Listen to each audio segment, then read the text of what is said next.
Carnavalesco, gente, de uma escola de samba, é um trabalho incrível, mas muito difícil também. Sabe por quê? Porque dividir essa responsabilidade tem sido uma escolha em várias agremiações, porque é muito difícil mesmo. E a Portela apostou em 2 jovens artistas que, desde o ano passado, defendem a maior campeã do Carnaval Carioca com muito talento, muita garra, muito amor e parceria. André Rodrigues e Antônio Gonzaga, muito obrigado por estarem aqui, Andrezinho, muito querido. Obrigado, Antônio, obrigada. Vamos lá, vamos conversar, todo mundo falando junto, tá? Agora. Olha aqui, eu quero perguntar, assim, começar perguntando como é que vocês se apaixonaram pelo carnaval. André, vamos deixar o André falar? Vai, começa. Nossa, a minha história com carnaval vem basicamente da minha mãe. Assim. Minha mãe é uma apaixonada por desfiles de escola de samba. É uma maranhense que veio pra cá, pro Rio, no meio dos anos 80, assim, e ela se apaixonou por desfile de escola de samba. E ela vai sempre, desde que ela tá aqui no Rio, ela vai. O nome da sua mãe? Antônia. Oi, dona Antônia, um beijo. Parabéns pelo seu filho. Então ela me leva para desfile de escola de samba desde sempre. Ela nunca... minha mãe sempre foi empregada doméstica, mas ela nunca trabalhou na época de período de carnaval. É inegociável. Claro, inegociável. Ela trabalhava, feriado de não sei o quê, mas carnaval. E ela é mangueirense? Muito. É muito mangueirense. É muito mangueirense. E ela se apaixonou pela Mangueira, se apaixonou por desfile de escola de samba e eu fui atrás. E te carregava sempre, E me carregava desde sempre, desde muito criança, desde 2, 3 anos de idade. E você adorava também, né? Eu fiquei apaixonado, sempre. É um momento bonito também entre eu e minha mãe, sabe? Pode Trabalhava muito e tal, então aquele período ali do desfile era um período bom pra gente estar junto. E também estar junto da nossa família, né? Porque uma das coisas boas que tem em carnaval, no desfile, é quando a gente leva todo mundo. Aí vai todo mundo pra arquibancada, aí leva o pãozinho, o refrigerante, o colchonetezinho. São bons tempos, assim, de desfile de escola de samba, né? Então, pra mim, sempre foi uma memória afetiva muito bonita que eu crio desde criança. E aí foi se tornando também uma paixão de análise também, né? Porque aí depois de tanto tempo que você está ali, você começa a ver, nossa, que incrível, como é que faz isso? Da onde que isso sai? E aí começa a querer aprender, Começa a querer aprender. E a escola de samba, ela sempre trouxe pra gente muitas referências incríveis. E eu levava as referências de escola de samba, por exemplo, para dentro da minha própria escola institucional, né? Sim. Então eu levava, samba enredo eu levava para dentro dos meus trabalhos, né? Eu estudava, eu e Antônio, a gente tem uma coincidência na vida que a gente estudou no mesmo colégio. Olha que barato! Com alguns anos de diferença, mas a gente estudou no mesmo colégio. E eu levava para dentro da sala de aula aquilo que eu também via dentro dos desfiles de escola de samba. Mas, André, você tem uma memória, assim, de um desfile nessa época de infância que já tenha te marcado, já o André Gurizinho ali que viu e falou assim, caramba, isso é fantástico. Nossa, eu acho que muitos desfiles, assim. Eu tenho uma memória boa, assim... Eu tenho uma memória boa com desfiles da Portela também, por conta da minha madrinha também, que era uma pessoa que desfilava sempre na Portela. Então, a gente tinha uma expectativa muito grande por desfiles da Portela. E uma coisa que a gente estava conversando ali no bastidor, né? A águia. Então, a gente sempre esperava ver a águia da Portela, entender como é que era e aquela comoção que rolava na arquibancada para esperar a águia da Portela chegar e passar. Exato. Como é então, que vai ser? Como ela virá esse ano? Vai ter. Ela vai estar lá. Não, Antônio, eu preciso saber. Vai vir bonita. Claro, como sempre. Elegante. Grandiosa, linda, maravilhosa, elegante. Isso a gente pode falar, isso. Sim. Mais um pouquinho. Vem no início da escola. Isso é importante, porque ano passado veio no início e no final. E no final. Quem sabe esse ano também não vai no início ou no final? Vamos ver. É porque assim, é um dos maiores ícones do carnaval. Eu sou torcedor da Mocidade Independente de Padre Miguel, mas todo ano, acho que os 2 maiores ícones, o Verde Rosa da Mangueira e a Águia da Portela. Então, exatamente. É uma paixão que atravessa torcedores de todas as agremiações. E você, como é que você começou? Não, e o Antônio, esse aqui decorava todos os sambas. Pois é. Sim. Ó, tá vendo? Não, eu comecei a me apaixonar por carnaval também desde muito pequeno, igual o André. Eu era uma criança que queria ser carnavalesco, eu já sonhava com isso. Desde pequenininho? Sim. Que barato. Hein? Talvez eu não entendesse isso, mas eu montava carro alegórico de Lego, eu brincava de... Assim, as pessoas brincavam de carrinho e de boneco, eu brincava de fazer carro alegórico. Mas eu comecei a trilhar outro caminho dentro do carnaval. Eu virei compositor de samba enredo. Então, aos 14 anos, eu virei compositor do Salgueiro. A minha família toda já gostava de carnaval. Eu tenho um tio que era intérprete, primo da minha mãe. E a gente mobilizava a família toda. Todo mundo ia para a quadra do Salgueiro torcer pro meu samba. E aí era aquela coisa, era um samba de uma criança. Então, na primeira vez eu fui cortado na segunda eliminatória. Mas depois fui crescendo, fui trilhando outros caminhos e conhecendo muita gente do carnaval. E aí foi a forma que eu consegui conduzir esse caminho para trabalhar na parte de criação artística, a partir dessas relações que eu criei dentro do Samba Enredo. E sua mãe também é mangueirense? A minha mãe é mangueirense, mas meu pai é portelense. Como é o nome da sua mãe? Gilca. Gilca, dona Gilca, parabéns pelo seu filho. Um beijo. E vem cá, agora, André, você ficou um bom tempo no Carnaval de São Paulo, né? Como é que foi isso? Eu fui para São Paulo já depois de trabalhar alguns anos aqui no Rio. E aí eu fiquei maior de idade, eu comecei a trabalhar no Rio com 15 anos, dentro de barracão de escola de samba, na Lins Imperial, com o Eduardo Gonçalves. Então, tipo, eu entrei na produtividade do carnaval muito cedo. E eu queria sair, assim, eu queria conhecer outras coisas, e eu sempre gostei muito do Carnaval de São Paulo, acompanhava, assim, de longe, né, o Carnaval de São Paulo. E aí eu tive uma oportunidade de ir trabalhar, ser assistente no Vai Vai, de 2011 para 2012, e fui. E fiquei 5 anos em São Paulo.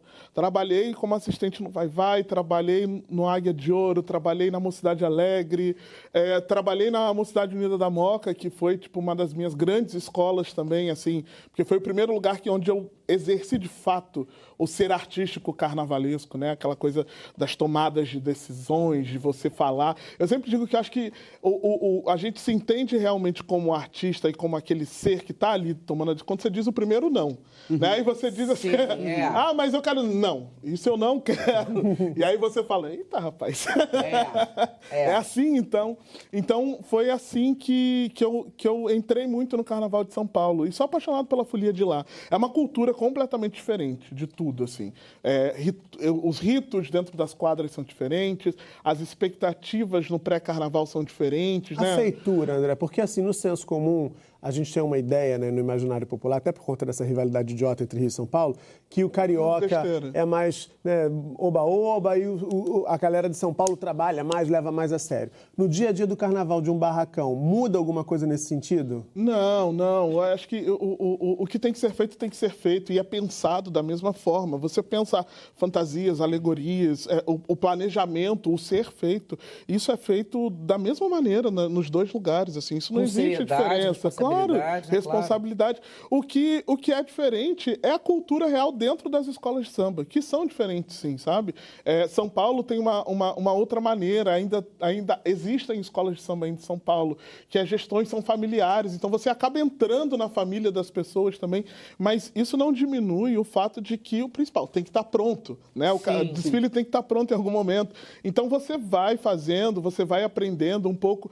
A grande facilidade de São Paulo é que as escolas de samba de São Paulo estão no centro das importações. Né? Então, tudo vai para São Paulo. Muita coisa está ali no Brás, está, enfim, na 25 de março. Então, ali você já está perto de muita coisa. Mas hoje também as escolas de samba do Rio trazem isso com uma facilidade enorme. Então, é pouquíssima diferença o fazer carnaval e tal. Uma outra curiosidade do Carnaval de São Paulo é que utiliza-se com maior quantidade a mão de obra de Parintins, que é diferente. Aqui no Rio, a gente usa muito mais para fazer as esculturas e os movimentos. As articuladas. É isso, aquelas esculturas que se mexem e tudo mais. Em São Paulo, o parintinense, ele também está na confecção das fantasias, ele também está no adereço do carro alegórico, ele está na estrutura mais bruta das alegorias, que aqui no Rio, em sua maioria, é feita pelos ferreiros, né? Os ferreiros que são mais... que já estão há mais tempo dentro desse mercado de ferragem. Então, essa talvez seja uma das grandes diferenças no ser, né? no trabalhar entre Rio e São Paulo. Mas essas coisas são feitas em Parintins ou em São Paulo? Não, são feitas em Parintins. Parintins. As pessoas vêm de Parintins, as escolas trazem, pagam essas passagens, criam hospedagens e muitas dessas mãos de obras vêm de lá para executar o Carnaval de São Paulo. Que barato. Agora, Antônio, como é que surgiu esse convite para vocês dois trabalharem juntos? Foi 2023, não foi? Foi. Na Portela. Então, eu e o André, a gente já se conhecia, mas a gente não tinha tanta intimidade. Assim, nós éramos amigos de internet e um admirava o trabalho do outro. e a Portela entendeu que precisava mudar um pouco o perfil dela de fazer carnaval, a forma dela de pensar carnaval, e resolveu contratar 2 artistas jovens que estão exercendo seus primeiros trabalhos no Carnaval do Rio de Janeiro. Quantos anos vocês tinham na época, você lembra? Tô com 30, 28. E eu com 32. E ele muito com jovem. Muito jovem. E foi uma loucura, assim, o Antônio foi contratado primeiro. E eu fui depois, eu fui alguns dias depois. E aí, depois que eu fui contratado, ligaram e tal, falaram assim, olha, vem aqui para Portela e tal, não sei o quê, para dividir o carnaval. O Antônio já está. Aí eu falei, opa, então tá bom. Vem aqui para Portela e tal, beleza. Aí liguei pro Antônio. Falei assim, mano, você tá contratado pela Portela? Aí ele falou, cara, eu tô. E eles me falaram que te ligaram. Eu falei, então vamos, cara. Então vamos. E aí a gente marcou, assim, aí a gente tinha uma reunião que tinha que acontecer para nossa contratação de fato, os 2 juntos e tal. E a gente falou assim, então vamos primeiro tomar um café, uma cerveja, sei lá, depois a gente vai junto. Porque a gente na nossa intenção era, a gente já vai chegar como dupla, claro, né? Não vamos chegar cada um assim. Você estava na Beija-Flor, não estava? Eu estava na Beija-Flor, saí da Beija-Flor e vim para Portela. Tá. E aí já vamos chegar como dupla. E aí quando a gente sentou para conversar, foi uma delícia, assim, porque já foi essa... A primeira grande coisa, obviamente, a gente tem uma identificação muito forte. 2 artistas negros, né? 2 jovens artistas negros fazendo desfile de escola de samba. Então, a gente já sabe que muitas das coisas que a gente gosta, tem em comum, de ideal de construção de escola de samba, tá nele e tá em mim. Isso é muito legal. Isso é um match maravilhoso. Né? É um desafio enorme, match. né, Gonzaga? Eu fico pensando, porque a arte, Cissa, né, ela é muito subjetiva. O artista ele tem a sua visão de mundo, tem os seus ideais, o que ele quer comunicar. E dividir isso pode dar muito certo, como no caso de vocês, a gente viu no desfile do ano passado, mas também pode dar erradíssimo se os 2 discordarem, né? Como é que você enxerga esse desafio, Mas Gonzaga? eu acho que o discordar, ele faz parte do processo. Mas eu acho que o mais importante que a gente sempre conversa é a gente chegar numa linha em comum. Assim, antes da gente começar, por exemplo, um processo de criação de uma fantasia, de uma alegoria, a gente define aonde a gente quer chegar com aquilo ali. Quais são as referências que a gente vai usar, o que a gente quer provocar no público que vai assistir aquilo.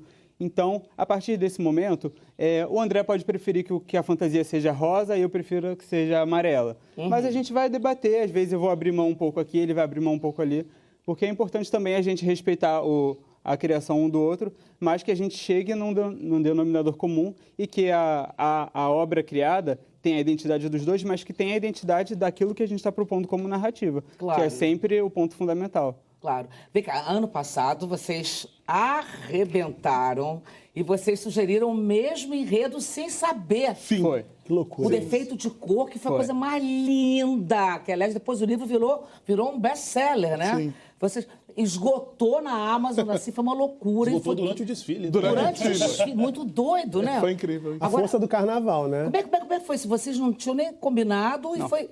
Não, agora fala, explica essa mediunidade aí. Que entidade que baixou? A minha mãe tinha sugerido, a minha mãe estava, assim, foi o livro dela durante a pandemia, o livro que trouxe um afago para ela durante a pandemia, e ela compartilhava vários trechos do livro comigo durante esse período. E aí, quando eu fui contratado pela Portela, ela falou assim, Antônio, por que você não faz um defeito de cor? Esse livro precisa virar enredo em algum momento.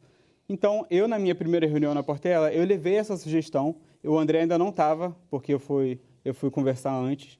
Quando o André chega, eu falo para o André assim, André, eu pensei num defeito de cor e tal, minha mãe sugeriu, eu acho incrível, eu acho que seria... E ele falou assim, eu tinha sugerido esse enredo na Beija-Flor no ano anterior. Caramba. Só que não vingou, a gente acabou fazendo outra coisa. Eu falei, então assim, se é um enredo que você já quer fazer, já tem um início de pesquisa, eu também já estou pesquisando um pouco, é porque... É pra ser. E não foi na Beija-Flor porque era para ser agora. Porque era pra ser na Portela. Exatamente. Exato. Tem o nome da autora, né, gente? A Ana Maria Gonçalves, maravilhosa. Maravilhosa, incrível. Nossa, incrível, mas fala. Tem uma coisa André. linda das muitas histórias boas desse nosso processo. A primeira é que quando a gente chegou, trouxeram falando assim, olha, muito provavelmente o enredo da Portela vai ser um enredo patrocinado X. Eu por dentro gelei. Claro, assim, meu claro. Deus do Já céu. era. O que vai acontecer com a gente na Portela se a gente tiver que fazer isso, minha nossa. É porque a galera que tá vendo, Cissa, tem uma coisa que é interessante de fora do Rio, né? enredo patrocinado às vezes dá muito certo, mas às vezes pode ser uma cilada. A gente teve histórias, um enredo sobre iogurte, por exemplo, que foi um azedor. Então, assim, um caso, mas são vários. Mas então, o carnavalesco... colocar uma abadá na água com a marca de... E aí, imagina. Era tipo isso. Pode ser uma cilada. Pode ser uma cilada. Aquele IFEP, né? De cidade que a gente nunca ouviu falar. Não tem nada na cidade, que você tem que arrumar alguma coisa, tem que falar do buraco que a prefeitura tá tapando. Pra ganhar um dinheiro, né? E aí a gente virou e falou assim... Aí o Antônio falou assim... Aí o Antônio me chamou de canto e falou assim, cara, eu já apresentei um, mas ele falou assim, um defeito de cor. Eu falei, o quê? Um defeito de cor? Eu também já fiz esse reto. Vamos fazer o defeito de cor. E a retórica da escola, depois que a gente resolveu que seria isso, foi lindo. Porque o presidente Pavão manda um recado no WhatsApp de nós dois e fala assim, meninos, como a gente está fazendo essa aposta, a gente tem que, enfim, confiar em vocês. Então, nós estamos deletando qualquer tipo de patrocínio e nós vamos fazer o defeito de legal. E aí a gente ficou muito feliz. Que honra, foi que confiança, que responsa, né, gente? Agora, qual é o maior desafio e a maior alegria de representar uma escola tão importante como a Portela, gente? Muito. Fala, Gonzaga. Eu acho que o maior desafio é o trabalho geral do barracão, assim, é lidar com as demandas do dia a dia, da produção. Isso é desafiador em qualquer escola. Mas na Portela, isso tudo se torna um pouco mais gostoso porque a gente lida com muita paixão. Por um lado, isso é bom, a gente se sente um pouco mais pressionado, isso faz parte, mas a gente entende o quanto aquilo ali é importante para os portelenses, o quanto aquilo ali é importante para quem frequenta o barracão, para quem frequenta a quadra, para quem torce de outros estados do Brasil. A gente recebe mensagem o tempo todo, o dia todo. Como é que vai ser a águia? Como é que vai ser isso? Como é que vai ser aquilo? A escola tá... Eu sempre falo que tá bonita. Eu não vou jogar contra o meu próprio trabalho. Mas é sempre gostoso assim, entender o quanto que isso é importante para as pessoas. E aí, dentro do nosso trabalho, a gente procura estar à altura, fazer um espetáculo à altura de toda essa paixão que é ser Portela. E para você, Andrezinho? O trabalho de executar o carnaval, lógico, ele é desafiador. Mas eu sinto que desde o primeiro momento também que a gente pisou na quadra e quando a gente foi recebido, nós fomos recebidos pelo portelense, pela velha guarda da Portela, que é uma instituição tanto à parte quanto também engrandecedora dessa agremiação, e entender que tudo aquilo que a gente está fazendo é para honrar a história dessa escola, sabe? A gente não consegue e não faz parte da nossa maneira de fazer carnaval separar isso.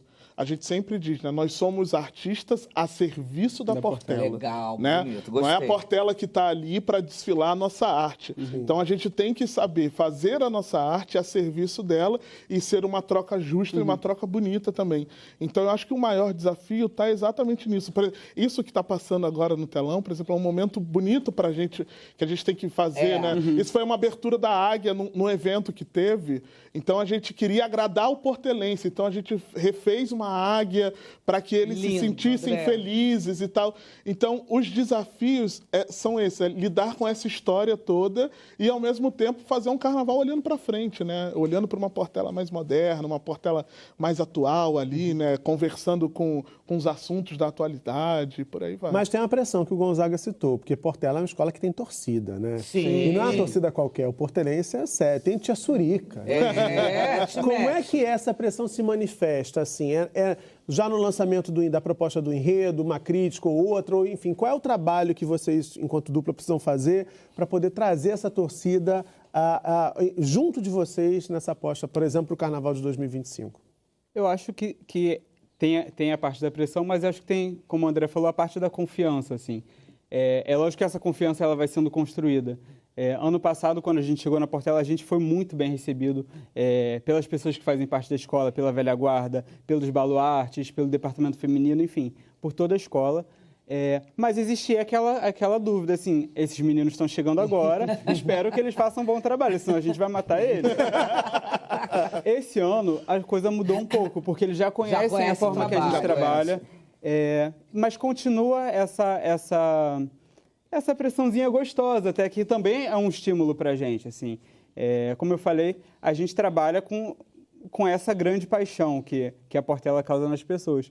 Então, isso também faz com que a gente capriche um pouco mais, assim. Acho que o portelense foi muito feliz no último carnaval e a gente está trabalhando todo dia no barracão, saindo de madrugada, chegando cedo, saindo sem hora para sair. Mas feliz, né? Felizes e sabendo que o que a gente está fazendo vai tocar e vai emocionar as pessoas que vão assistir. Não, e com esse enredo, pelo amor de Deus, gente, precisamos falar. Milton Nascimento. Nossa.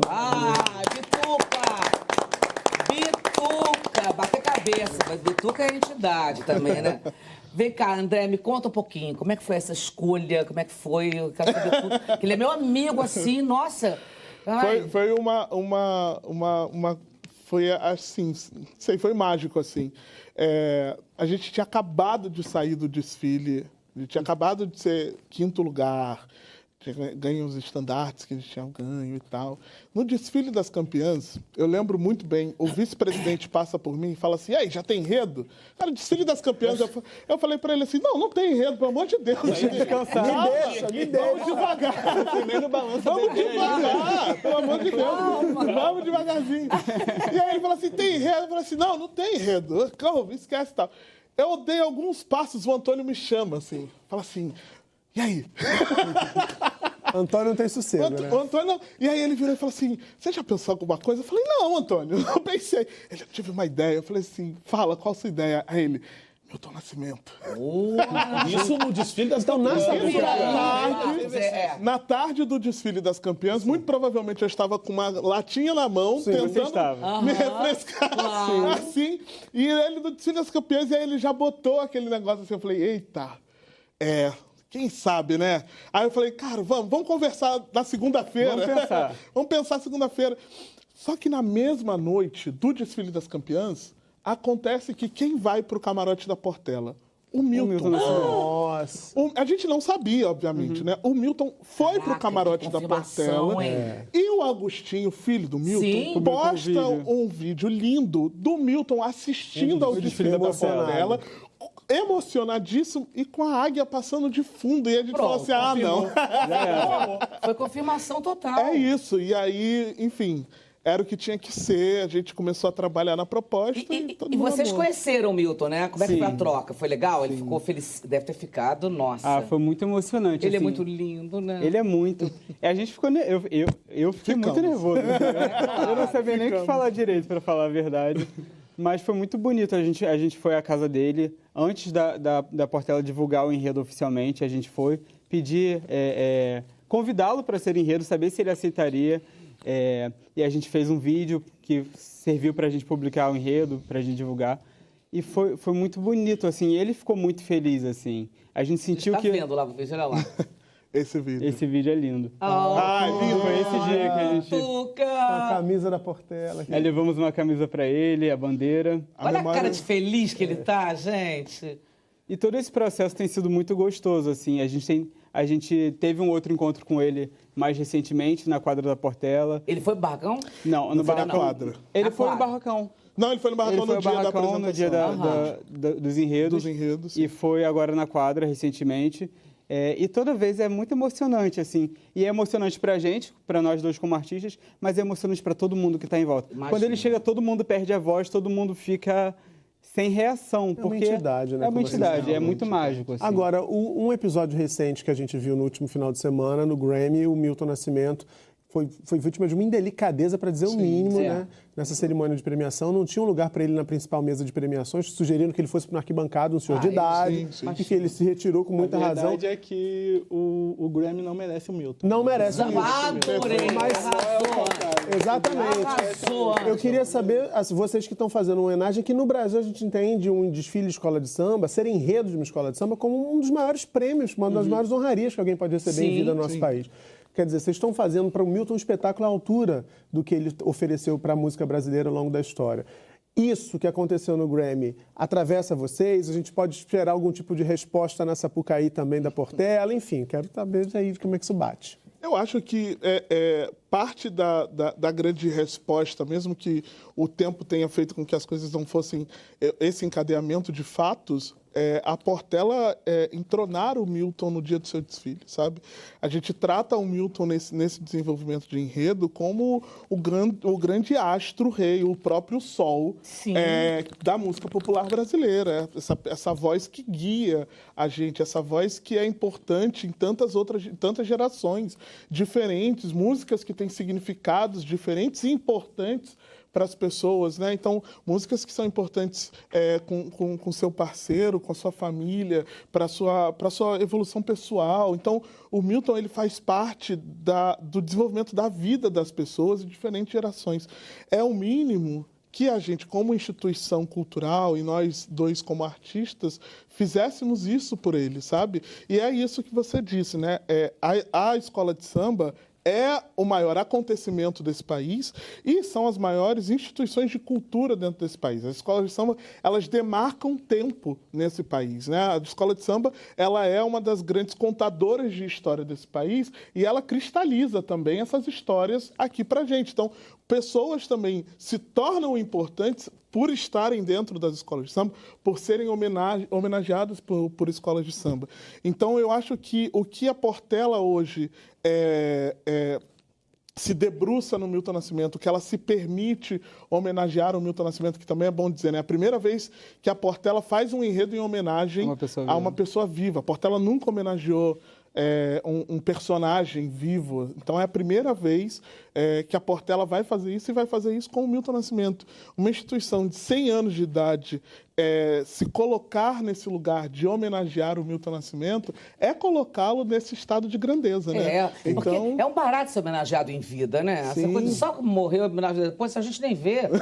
Pô, pode tratar de homenagear, quero em vida, quero tudo, não é? Permitir que ele também possa viver essa emoção. Exatamente. E reconhecer a importância dele. Exato. Não, eu achei lindo que o enredo, o nome do enredo é uma frase de uma das músicas dele. Tá aqui. Cantar será buscar o caminho que vai dar no sol. Isso. Não é isso? A música diz, cantar era buscar o caminho que vai dar no sol, né? Que o Baile da Vida é uma música... Essa é a música. É uma música que fala sobre o ser artista, né? Sobre esse artista que vai pelas estradas do país, cantar para as pessoas, etc. Nós desenvolvemos um enredo que é o inverso, né? Porque o Bailes da Vida diz que o artista tem que ir onde o povo está. E a gente desenvolve um enredo onde o povo vai até o artista. Justamente por entender o que o Grammy nunca entendeu e nunca vai entender, que um artista da grandeza do Milton e por ser um senhor de idade, ele merece que a honraria vá até ele. Claro. Já andou muito por esse país. André, quem é Grammy? E tem uma resposta. Sim, e tem um spoiler que ele deu. Quantos livros depois? E tem um spoiler que você deu pra gente aqui. Se cantar é buscar o caminho que vai dar no sol. E você disse que o Milton é o próprio sol. Olha que beleza que tá nisso aí. Já tá pegando spoiler. Já tá. Agora, gente, vão ter os integrantes do Clube da Esquina? Vai ter muita gente incrível nesse desfile. Caraca, eu namorei um deles. Bom, isso tá demais. Parou. O André falou da questão da preparação do enredo. É interessante na internet, a gente da bolha da carnavalesca, que tudo que o carnavalesco posta naquele período pré-enredo, a gente acha que é enredo. O André colocou, a gente está tomando banho, aí vai falar de águas de Oxalá. aí o Antônio postou um girassol. Aí, gente, qual a cidade que tem produção de girassol? Lá no Espírito Santo teve um enredista que ele foi comer uma pizza. Aí ele postou, vou comer uma pizza com carnavalesco. Aí acharam que o enredo ia ser sobre Itália. Aí saiu que ia ser sobre Itália. Lá na música. Um abraço, povo da música. Então, assim, é essa expectativa mesmo que tem, que o povo fica esperando o enredo Todo sair. ano sai uma fofoca que alguma escola vai fazer enredo sobre o vinho. Alguém posta alguma coisa de vinho. Agora, apesar do Milton ter nascido no Rio, ele é mineiro de alma, né? E assim, como é que essa Sapucaí vai ficar bem mineirinha? Então, o desfile da Portela, ele é essa grande procissão que chega nesse sol que é o próprio Milton Nascimento. Então, é uma procissão que sai de Madureira, né? A abertura do desfile da Portela é Madureira, é a própria Portela, se arrumando para sair em cortejo em direção a esse grande sol que é o Milton Nascimento. Então, a gente vai cruzando o país. E nessa procissão vão entrando várias pessoas que são tocadas e apaixonadas pelas músicas de Milton Nascimento, entrando nesse cortejo, nessa grande romaria, até chegarmos em Três Pontas para coroarmos ele nesse grande altar do sol, que ele vai receber esse trono, que o Grammy não deu a cadeira para ele, mas ele vai dar um trono lindo. Eu estou falando uma pessoa que eu não conheço, quem é? Grama. Então ele vem nesse final, esse final que é esse grande sol que ilumina a música popular brasileira, que ilumina a vida das pessoas, do povo em geral. E a gente vai coroá-lo nesse final e vai ser muito bonito, assim. Nossa Senhora, e a gente só de ouvir. E assim, se ele não ganhou aquele Grammy, ele vai ganhar o troféu na quarta-feira de cinza. Seja assim, né? Portela campeã. Eu acho bem melhor você desfilar sob as asas da águia do que você levar um troféu de lata pra você. Pode crer. Agora, gente, a Portela vai ser a última a desfilar. Quem ri por último, ri melhor, né? Eu tenho certeza. A gente espera isso. A gente espera isso. Agora, me conta uma coisa. Essa questão que tem um babado da iluminação da Sapucaí. Teve gente que amou, teve gente que criticou. Como é que a Portela vai ter novidades em relação a esse aspecto, nesse quesito? A Portela vai usar, como já usou no passado, a iluminação, porque hoje é importante ter esses artifícios até para a gente ajudar ao público entrar dentro da narrativa do desfile. Atmosfera. Né? Você consegue criar uma atmosfera para que as pessoas ali sintam-se também parte daquilo. E como o desfile da Portela ele é um caminhar de um dia até o outro, como o Antônio estava dizendo, é uma Portela que se arruma em uma manhã, atravessa a noite, né? Então ela vai caminhando e na manhã do dia seguinte ela encontra o próprio sol, que é o Milton Nascimento. Lindo isso, gente. Então essa poesia do caminhar da Portela, ela vai ser acompanhada também pela iluminação da Sapucaí. Então a gente vai poder fazer dia, a gente vai fazer tarde, a gente vai fazer virar noite e manhã novamente. Que barato. Então isso é importante. Esses artifícios tecnológicos que tem hoje são ótimos para auxiliar, né? A gente não quer, obviamente, esconder o desfile da Portela. A gente quer que as pessoas entrem dentro do desfile da Portela e sintam-se parte daquele cortejo. E que passa por essas noites, esses dias, essas tardes. Vai ser... Ai, gente, incrível. doida para ver. Vocês dois são muito jovens, como a gente já falou aqui no começo. E tem um movimento que a gente percebe ao longo desde o começo dos anos 2000 para cá, de renovação do carnaval aqui no Rio de Janeiro, né? Qual é a marca que vocês enxergam nessa geração de vocês? Que eu acho que vocês são uma geração até já abaixo da do Leandro Vieira, né? Praticamente. É mais jovem que ele. Enfim, como é que é a grande marca dessa geração de carnavalescos que vocês representam aqui hoje? Eu não sei qual é a marca da geração, assim, eu acho que a gente pode falar de uma forma geral da nossa marca como dupla. Eu acho que é pensar tudo a partir da narrativa. Então, é pensar que tudo que tem no desfile tem um sentido a partir da história que a gente está contando. E aí, essa história conduz tudo. A gente sei lá, eu quero desenhar uma fantasia assim e vou pensar um enredo a partir dessa ideia estética. Não. A gente desenvolve tudo, a narrativa toda. Aqui a gente quer provocar uma emoção mais eufórica, aqui a gente quer provocar essa sensação, aqui a gente vai entrar num momento mais intimista ou um momento mais introspectivo da narrativa do enredo e tal. E aí, quais são as soluções estéticas que a gente vai pensar para causar isso? Então, é tudo a partir do que a gente vai contar em relação ao enredo. Eu concordo. Eu acho que a narrativa hoje, o discurso, né? O Leonardo Bruno tem uma frase boa que é carnaval para quem tem o que dizer, né? Ele usou isso depois do título da Grande Rio com o Léo e o Gabriel. E eu acho que essa frase, ela marca um pouco sobre essa nova geração de desfile, nessa nova geração de artistas, que são artistas que também são provocados por aquilo que está fora, né? Então, por mais que a gente esteja trabalhando ali dentro do ninho, né, dentro da bolha da escola de samba, né, que dentro desse território escola de samba, a gente está muito ligado em tudo que está acontecendo fora, né? Então, eu acho que isso reflete dentro da narrativa que a gente cria dentro dos desfiles.